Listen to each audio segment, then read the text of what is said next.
Hello guys and welcome back to Repair and Resale. In today's video I'm gonna show you how to repair your broken cartridge. You can do this with basically any cartridge that you have. It doesn't necessarily need to be an SNES cartridge like I have right now. It can be a Switch cartridge, it can be a DS, it can be PSVita. As long as they have these pins right here, the trick will work for every cartridge that you have. In most of the case, you don't need to open the cartridge, but on this one, I will need to do it by removing those two screws. I will be using a 3.8 millimeter Gambit screwdriver. If you need to buy one, I will leave a link in the description below.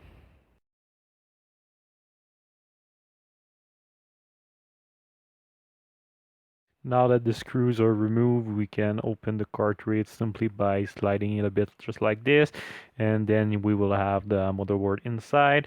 The main problem with those game cartridges is that the pin on the motherboard are getting dirty. You can see that there is black all over there, and it's the same on the other side. This is why the cartridge is not working.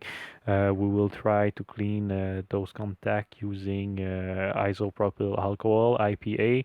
Usually I'm using 99%, but I only have 70% at the moment. We will simply grab some Q-tips, dip it in the IPA, and then we will try to clean the contact with it. This is the first trick you can do. Usually you can do that while the cartridge is closed, especially if you use a Q-tips, but it's easier to do it if you can open it. But most of the time you can do it when it's closed and it will work perfectly fine.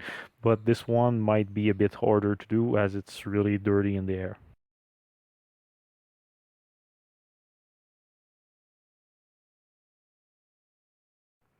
Okay, so we finished to scrub the cartridge. It doesn't look like we removed those black pins, so we'll try a second trick with the eraser. I think that this could work. Let's see if we can remove the black spot with it.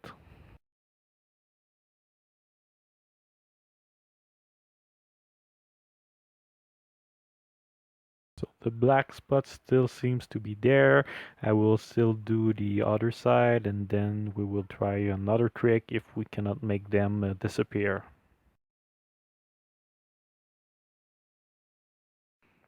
Okay, the black spots are definitely still there. So we're gonna go for the third trick that I will show you today. I will grab my pair of tweezers and we will scratch the black dirt a little bit in order to remove it from the cartridge, and this should work and it should be enough to make the cartridge work again. Once it's done, we will also do the eraser trick and the high pH trick once again, just to make sure to remove any residue that will be on the cartridge pin, and we will make sure that everything's working properly, and we will do our final test.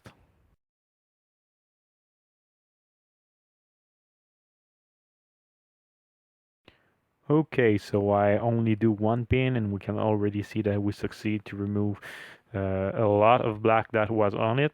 I don't think that is perfect, but it looked pretty good. At least it's better than it was before. Basically, the black dirt that was on the cartridge is preventing the cartridge from making the contact with the console, and this is what is preventing it from working properly. By removing the dirt on the contact, we will make the cartridge work again, and in most of the case this is the problem that is with your cartridge not reading.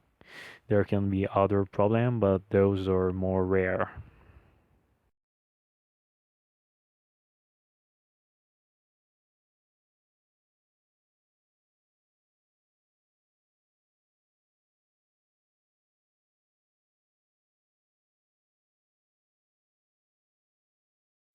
Okay, so one side is done. As you can see, we remove almost all the black. This is pretty nice to see. I will do a little touch there. Now with the eraser.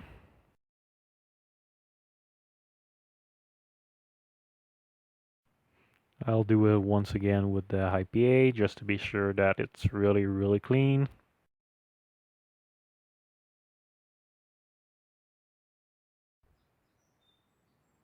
Look at that, it's nice and shiny. I think that we remove any dirt that there could be on there, and that it will work like a charm once we're done with the other side.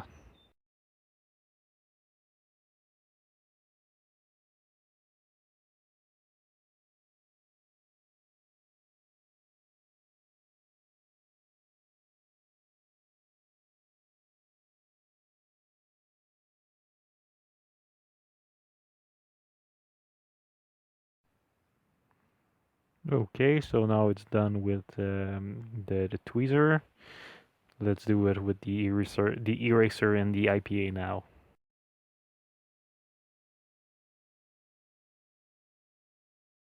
I think I will still do it a little bit again with the tweezer. I can still see some black over there.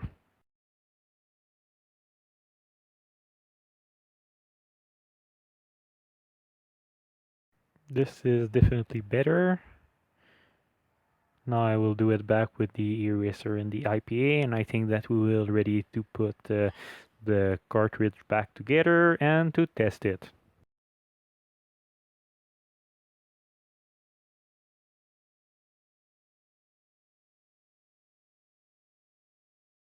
Look at that, nice and shiny on both sides. This is what you want to get once you're done cleaning it. Now I would put it back in the case. If it doesn't work on excuse me, if it doesn't work on one side, just flip it over and it should be well. With electronic, never push something when it's too hard, you will break it. Everything is done so it can only fit on one side. This is to avoid any mistake when you're putting back the pieces together. And if you're trying to go against that, you will only break your component. So now I'm gonna screw it back, and we will see if this was enough to make this work.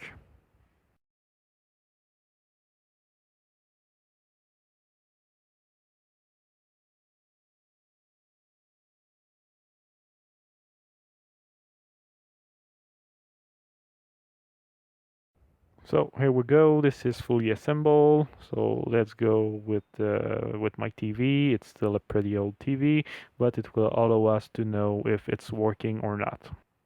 Here we go for first try. Here is the Nintendo logo, and here is the Zelda cartridge working like a charm. It was being a lot of time that I have it around, and now I wanted to fix it so I can play with it. This will be it for today's video. I hope that you enjoy it and have a nice day.